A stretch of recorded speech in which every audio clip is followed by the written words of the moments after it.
इस कहानी की शुरुआत होती है 391 एडी से, जहां पर हमें एक शहर दिखाया जाता है जिसका नाम अलेक्जेंड्रिया है और ये रोमन एम्पायर का एक हिस्सा है जहां रोमन्स राज करते हैं। इस शहर में दो अलग अलग धर्मों के लोग रहते हैं, एक तरफ क्रिश्चियंस हैं और दूसरी तरफ ज्यूइश। इसी शहर में हाइपीशिया नाम की एक लड़की रहती है जो अलेक्जेंड्रिया के म्यूजियम के डायरेक्टर की बेटी है जिनका नाम थियोन है। हाइपीशिया प्लेटोनिक स्कूल में टीचर है जहाँ पर फ्यूचर के लीडर्स को एजुकेट किया जाता है, लेकिन वो अपनी जिंदगी में सिर्फ एक ही बात को जानना चाहती है कि पृथ्वी सूरज के किस ओर घूमती है, यानी कि अर्थ की पृथ्वी की धुरी क्या है। हाइपीशिया स्कूल में जब पढ़ा रही होती है तो वो अपने स्टूडेंट्स को विज्ञान की, नक्षत्रों की और फिलॉसफी की बातें सिखा रही होती है। यहाँ पर सभी स्टूडेंट्स उसे बहुत पसंद करते हैं क्योंकि वो अपने काम में, अपनी टीचिंग में बहुत ज्यादा एक्सपर्ट होती है। यहाँ पर हाइपीशिया के पिता के गुलाम का जो बेटा है जिसका नाम डेवियस है, वो हाइपीशिया के साथ उसका असिस्टेंट बन के काम करता है। उसे साइंस में, विज्ञान में बहुत ज्यादा दिलचस्पी है, इसीलिए वो हाइपीशिया की हर एक बात को बहुत ध्यान से सुनता है। हाइपीशिया अपने क्लास में सभी लोगों से पूछती है कि बताओ, धरती पर कोई भी चीज क्यों गिर जाती है। दरअसल वो बात कर रही होती है ग्रेविटी की, और ये वो वक्त होता है जब ग्रेविटी की खोज नहीं हुई थी। ग्रेविटी के बारे में किसी को कुछ नहीं पता था। डेवियस जो कि उसका असिस्टेंट है उसकी बात को बहुत ध्यान से सुनता है, साथ ही वो हाइपीशिया से प्यार भी करता है, लेकिन वो अपने प्यार का इजहार हाइपीशिया से नहीं कर सकता क्योंकि उसके पिता हाइपीशिया के पिता के गुलाम हैं। वहीं दूसरी तरफ हमें उस म्यूजियम को दिखाया जाता है जहां पर हाइपीशिया के पिता डायरेक्टर हैं। दरअसल ज्यूइश लोगों की बहुत ही पवित्र जगह है। यहाँ ज्यूइश लोगों को पेगन भी कहा जाता है और वो यहाँ पर अपने देवताओं के स्टैचूज को, विज्ञान की किताबों को और अपनी पवित्र किताबों को रखते हैं। अब क्योंकि यहाँ के जो डायरेक्टर है वो हाइपीशिया के पिता है, इसीलिए ज्यूइश लोग जो भी बड़ा फैसला लेते हैं वो हाइपीशिया के पिता थियोन की सहमति से ही लेते हैं। वहीं बाहर हमें एक क्रिश्चियन मॉन्क को दिखाया जाता है जो यहाँ पर पेगन यानी कि ज्यूइश लोगों के देवताओं को उल्टा सीधा कह रहा होता है। दरअसल क्रिश्चियन लोग हमेशा ज्यूइश लोगों के देवताओं का मजाक उड़ाते हैं और वो कहता है कि अगर मेरा देवता, मेरा भगवान सच्चा है तो मैं आग पर चलूंगा और मुझे कुछ भी नहीं होगा। और इसके बाद वो मॉन्क आग के ऊपर चलता है लेकिन उसे कुछ भी नहीं होता।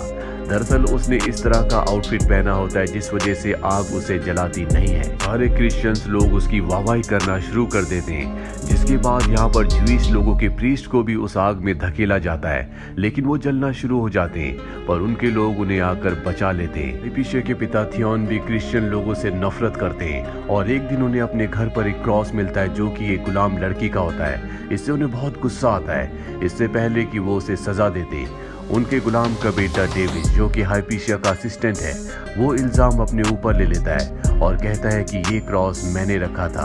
हाइपीशिया के पिता इससे बहुत गुस्सा हो जाते हैं और उसे कई कोड़े मारते हैं। हालांकि हाइपीशिया अपने पिता को रोकने की, समझाने की कोशिश करती है लेकिन वो उसकी बात नहीं सुनते। हाइपीशिया को पता होता है कि डेविस का ये क्रॉस नहीं है, इसीलिए रात को वो उसके कमरे में उसे मरहम लगाने के लिए जाती है, जहाँ पर वो देखती है कि उसके लेक्चर सुन सुनकर यहाँ पर डेविस ने एक मॉडल बनाया है जिसमें अर्थ के चारों तरफ 5 प्लैनेट्स घूम रहे होते हैं। ये वो वक्त होता है जब इंसानों को पता था कि इस दुनिया में सिर्फ 5 ही प्लैनेट हैं जो कि सूरज का नहीं बल्कि अर्थ का चक्कर लगाते हैं। हाइपीशिया डेविस से बहुत ज्यादा इम्प्रेस हो जाती है। अगले दिन क्लास में वो उसके मॉडल को सभी को दिखाती है और डेविस से कहती है कि सबको इस बारे में बताओ। डेविस उसे डेमोन्स्ट्रेट करता है। अब हमें दिखाया जाता है जहाँ पर ज्यूइश लोगों का एक पवित्र प्रोग्राम चल रहा होता है जो कि इनके मंदिर में होता है। इसे लाइब्रेरी ऑफ सेरेपियम भी कहा जाता है। यहाँ पर हाइपीशिया का एक स्टूडेंट भी होता है जिसका नाम होता है ओरेस्टियस। ओरेस्टियस हाइपीशिया से बहुत प्यार करता है, वो भी एक ज्यूइश है और यहाँ पर वो सबसे कहता है कि मैं अपनी जिंदगी में सबसे ज्यादा प्यार अपने म्यूजिक से करता हूँ और उससे ज्यादा प्यार करता हूँ मैं हाइपीशिया से, और वो अपने म्यूजिक के इंस्ट्रूमेंट को हाइपीशिया को देता है। हाइपीशिया सबके सामने उसे एक्सेप्ट कर लेती है। दरअसल उसने पहले भी हाइपीशिया को अपने प्यार का इजहार किया था, लेकिन उसके जवाब में हाइपीशिया ने कुछ भी नहीं कहा। डेविस भी यहाँ पर होता है जो देखकर बहुत दुखी हो जाता है कि वो हाइपीशिया से प्यार करता है जिसका इजहार वो कभी नहीं कर सकता। इसीलिए वो ईश्वर से प्रार्थना करता है कि हाइपीशिया कभी किसी की ना हो। अगले दिन क्लास में दिखाया जाता है जहाँ पर हाइपीशिया ओरेस्टियस को एक कपड़ा वापस लौटाती है, जिसका मतलब ये होता है कि उसने उसके प्यार के प्रपोजल को एक्सेप्ट नहीं किया बल्कि ठुकरा दिया है। इससे उसे बहुत ज्यादा गुस्सा आता है। वो यहाँ से बाहर जाने लगता है, लेकिन तभी एक प्रीस्ट सबको बाहर बुलाता है, जहाँ पर वो सबको क्रिश्चियंस के खिलाफ भड़काना शुरू कर देता है। वो कहता है कि वो हमारे देवताओं का मजाक उड़ाते हैं, हमें अपने से नीचा समझते हैं, इसीलिए हमें जंग का ऐलान करना होगा। और ये सब कुछ हाइपीशिया के पिता की मर्जी से हो रहा होता है। हाइपीशिया अपने पिता को समझाने की कोशिश भी करती है, लेकिन उसके पिता नहीं मानते और इस सब में हाइपीशिया के पिता के साथ ओरेस्टियस भी शामिल होता है। इसके बाद अलेक्जेंड्रिया में पेगन यानी कि ज्यूस के बीच में और क्रिश्चियंस के बीच में लड़ाई झगड़ा होना शुरू हो जाता है, जिसमें कई लोग मारे जाते हैं। लेकिन यहाँ पर क्रिश्चियंस की बहुत ज्यादा तादाद है, इसीलिए ज्यूस लोग हारने लगते हैं और हाइपीशिया के पिता अपने लोगों के साथ अपने पवित्र स्थान पर, जिसे लाइब्रेरी ऑफ सेरेपियम कहा जाता है, उन सब की जान बचाने के लिए वहां पर आसरा लेते हैं, जहां डेविस भी होता है। क्योंकि डेविस एक गुलाम है, इसीलिए उसे उनके साथ रहना होगा। हालांकि वो ज्यूइश नहीं बल्कि क्रिश्चियन है। ये वही जगह है जहां पर हाइपीशिया पढ़ाती है। हालांकि डेविस यहाँ से बाहर जाना चाहता है, लेकिन हाइपीशिया उसे मना कर देती है।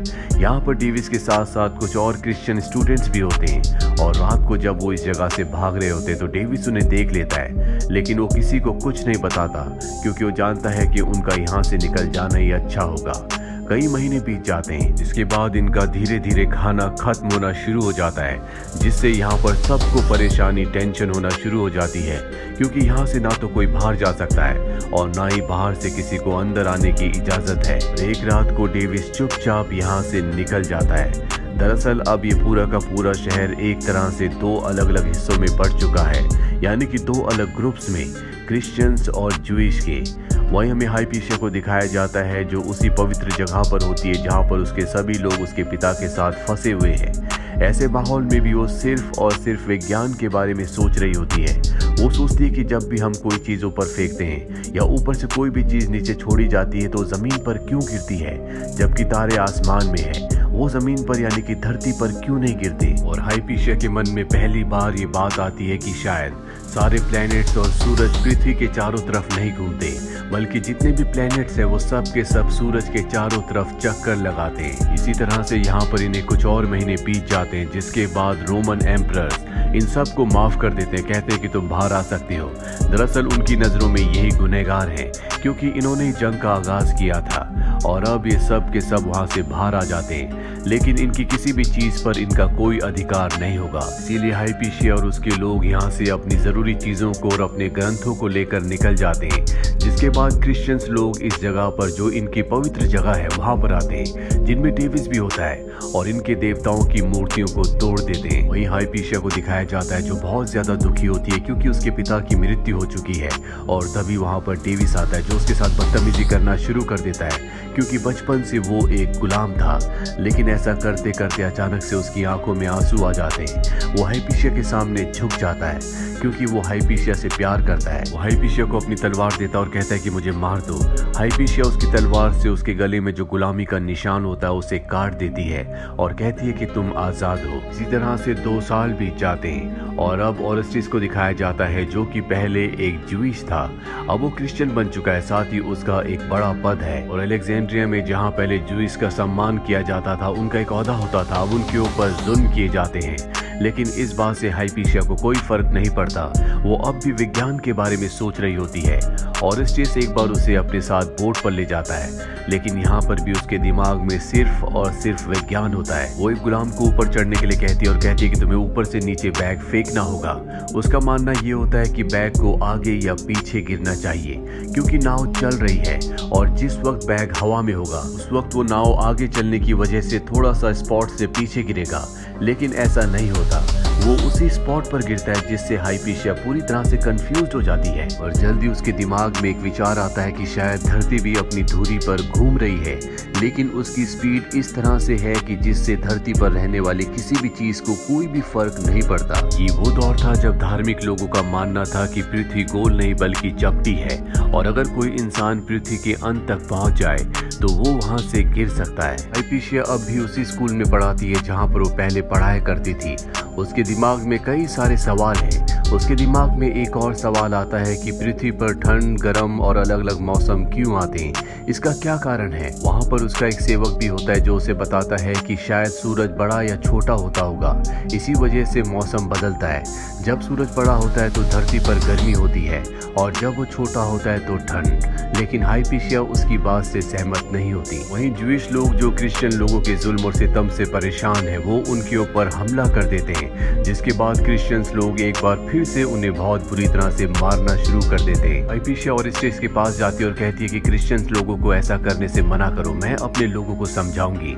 लेकिन ओरेस्टियस, जो कि खुद भी पहले ज्यूइश था, जो अब क्रिश्चियन बन चुका है, वो उसकी मदद करने से मना कर देता है। डेविस भी उन लोगों में शामिल होता है जो ज्यूइश लोगों को मार रहे होते हैं, पर अब उसे एहसास हो चुका है कि वो गलत कर रहा है। मासूम लोगों का, मासूम बच्चों और औरतों का इसमें कोई भी गुनाह नहीं है। सब कुछ जब ठीक हो जाता है तो ज्यूस लोग क्रिश्चियन लोगों के लीडर्स के पास जाते हैं और कहते हैं कि हम अपने पवित्र स्थान यानी कि लाइब्रेरी ऑफ सेरेपियम में वापस जाना चाहते हैं।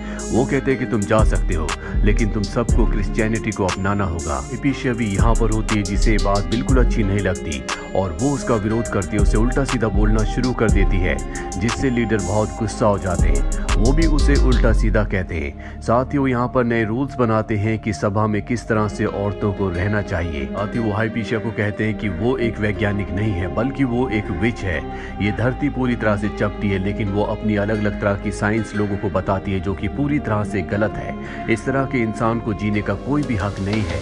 यहाँ पर ओरेस्टियस भी होता है। ये सब कुछ देखकर सुनकर उसकी आंखों में आंसू आ जाते हैं। अगले दिन की सभा में सबको बाइबल के सामने झुकने के लिए कहा जाता है, लेकिन ओरेस्टियस ऐसा करने से मना कर देता। वो बाइबल के सामने नहीं झुकता और वहां से चला जाता है। सब उसे एक ढोंगी क्रिश्चियन कहते हैं। यहाँ पर वो मॉन्क जो शुरू में आग के ऊपर चला था, वो उसके सिर पर पत्थर से प्रहार करता, उसे बुरी तरह से जख्मी कर देता है। ज्यूस लोग ये देखकर पूरी तरह से भड़क जाते हैं और उस मॉन्क को मार देते हैं, जिसके बाद ज्यूस लोगों के बीच में और क्रिश्चियंस के बीच में घमासान युद्ध शुरू हो जाता है। और अब जो क्रिश्चियंस के लीडर्स हैं वो हाइपीशिया को और ओरेस्टियस को मारना चाहते हैं। ओरेस्टियस का एक दोस्त जो उसी के साथ स्कूल में पढ़ा करता था, जो बचपन से क्रिश्चियन है, वो उसे समझाता और बताता है कि धर्म में और प्यार में हमेशा धर्म की जीत होती है, तुम्हें झुकना होगा, नहीं तो वो लोग तुम्हें मार देंगे। ओरेस्टियस की आंखों में आंसू आ जाते हैं और वो उनकी बाइबल के यानी कि क्रिश्चियनिटी के सामने झुक जाता है। हाइपीशिया ने ऐसा नहीं किया होता, इसीलिए अब वो हाइपीशिया को मारना चाहते हैं।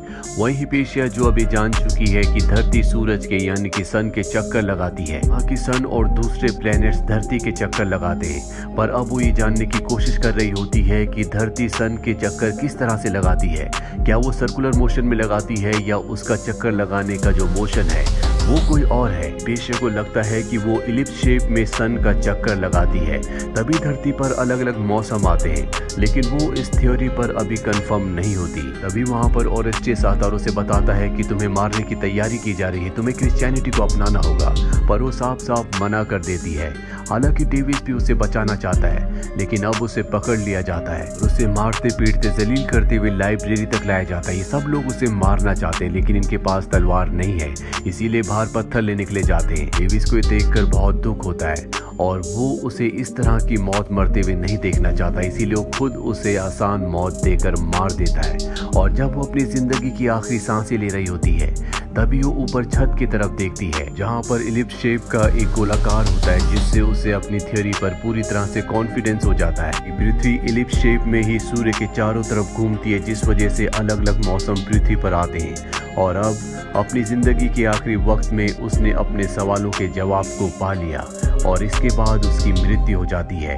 अब यहाँ पर वो सब लोग भी आ जाते हैं जो पत्थर लेने के लिए गए थे। डेविस उनसे कहता है कि ये बेहोश हो गई है, जिसके बाद सब के सब उसे पत्थर मारते हैं। उसके शरीर को गलियों में घसीटा जाता, उसे जला दिया जाता है और इतिहास से उसके नाम को हमेशा के लिए मिटा दिया जाता है। हाइपीशिया की बात पर किसी ने विश्वास नहीं किया, पर ठीक 1200 सालों बाद जोहानस केपलर, जो कि एक वैज्ञानिक थे, उन्होंने दुनिया को बताया कि अर्थ इलिप्टिक ऑर्बिट में सन के चारों तरफ घूमती है।